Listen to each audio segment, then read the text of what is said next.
guys, a bit different today. Just gonna do some shout outs. First we want to shout out Crystal's Pets and Plants. We enjoyed watching your live stream yesterday.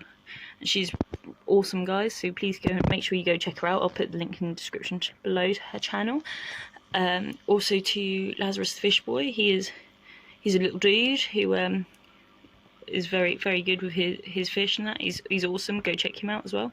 And Tara's Tank Friends, you are one cool woman with lovely fish and everything. And check out Tara's shop, Balfour's Realm Minis, for some cool gift ideas and everything. She does really cool Dungeons and Dragons like figures and that, which make a really cool, quirky, different present for anyone that knows people that play them sort of games. So make sure you go check them all out, guys. Thanks. And now we'll get into the video. Hi guys, and welcome back to King's Aquariums and Ant World. Today we're going to be talking about protein and why it is so essential for ants. Hang on a second. I've got to take this off. Oh, there we go. Lovely. Protein is super essential for queen ants in particular.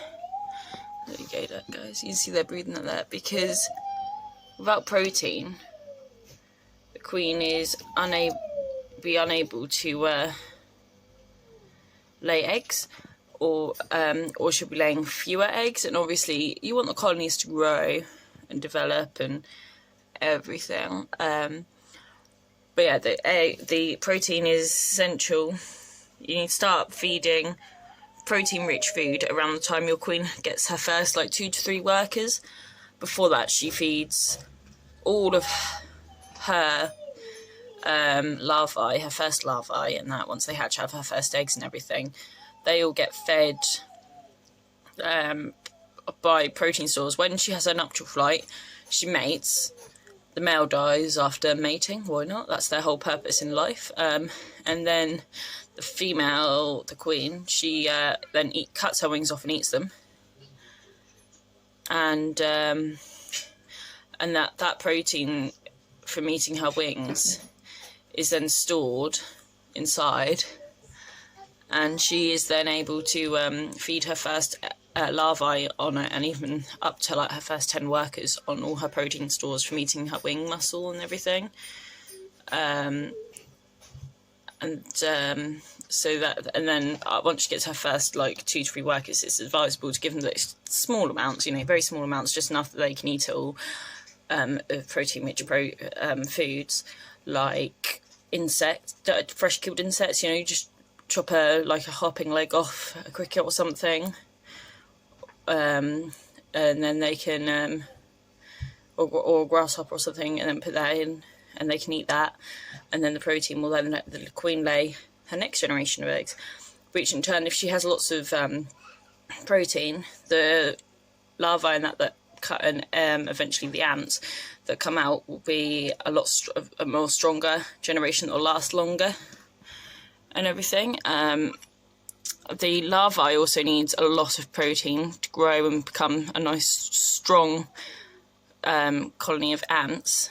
So they're bigger, stronger generations. I don't know if this is going to focus. You can see some really big larvae in there now as well, and some smaller larvae, and they've moved to clutch of eggs. You can't see them now because obviously the light's on them, bless them. They've got a new chamber up there, if you can see that white bit, which is quite cool as well. So yeah, in the wild, obviously the workers and that would go out and hunt and would eat carrion, dead animals and insects. As when they become a bigger colony, they will kill insects and eat them, other insects and eat them, and everything, which is and then obviously that provides them with a lot of protein. But I mean, my ants even like, you can give them plain cooked chicken, but like it's got to be cooked in like no spices or anything. They can't have any spices or onion or anything. So like just plain cooked chicken, they can have that. And my ants do enjoy that. I give them frozen mysis or frozen bloodworm. You can get cubes from your local fish stores for fish. And my ants love them, and that's what's made this colony thrive in particular. They seem to love that.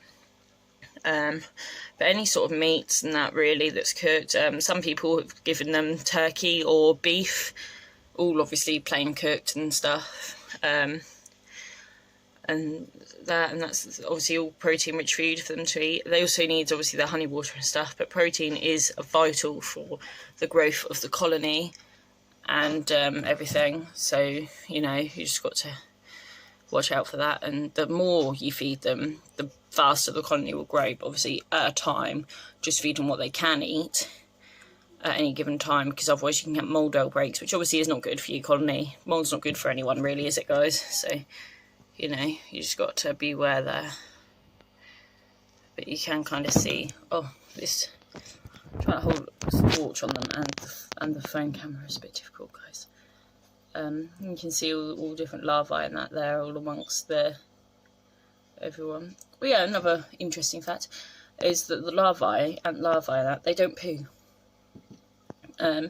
They like store it all up inside them, and then when they turn into a pupa at the end, they have that like cocoony sort of thing. They the poo, then the fecal pellet then comes to the end. Is like at the end of the cocoon, and then the ant, obviously the larvae turns into the ant, and then when they break out of the cocoon, the poo comes out. So that's the equivalent of having a baby and your baby not pooing up until they become, you know, an adult. And that's when they then poo. So, you know, that's quite cool. And that obviously helps keep the nest and that clean and tidy, so they don't obviously get any bad outbreaks or anything. Oh, hello, Mr. Ant. Are you going to come into focus? You are just about. That's good. The little ant coming up. Having a nice little stroll, guys. So yeah, that's just a random interesting fact there for you guys. But yeah, so protein is a big must. Zoom End do a cool thing as well. They do like a canned insects and stuff. Like I have the can of crickets downstairs, and they're basically cooked in the can, which keeps all their goodness in them and everything. My torch is dying slowly, which is good. And my ants do enjoy them as well. They have the can of crickets. They also do like can of cockroaches, can of mini crickets, all sorts. You know, it's worth a look. Caterpillars, I think they do as well, and stuff, and superworms and mealworms and everything. So definitely worth checking out. They are, and you can just, you know, take out what you need, and I keep them in the freezer, and then obviously you have to defrost each time, but you just have to cut a little bit off one and then put it in if you feel a bit squeamish about killing something and then cutting bits off it. All the good as that. It also softens the exoskeletons of the insects, which makes it a hell of a lot easier for the ants to eat. So I definitely do recommend them.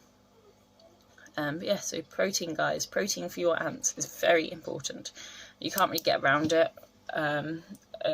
So thank you for watching.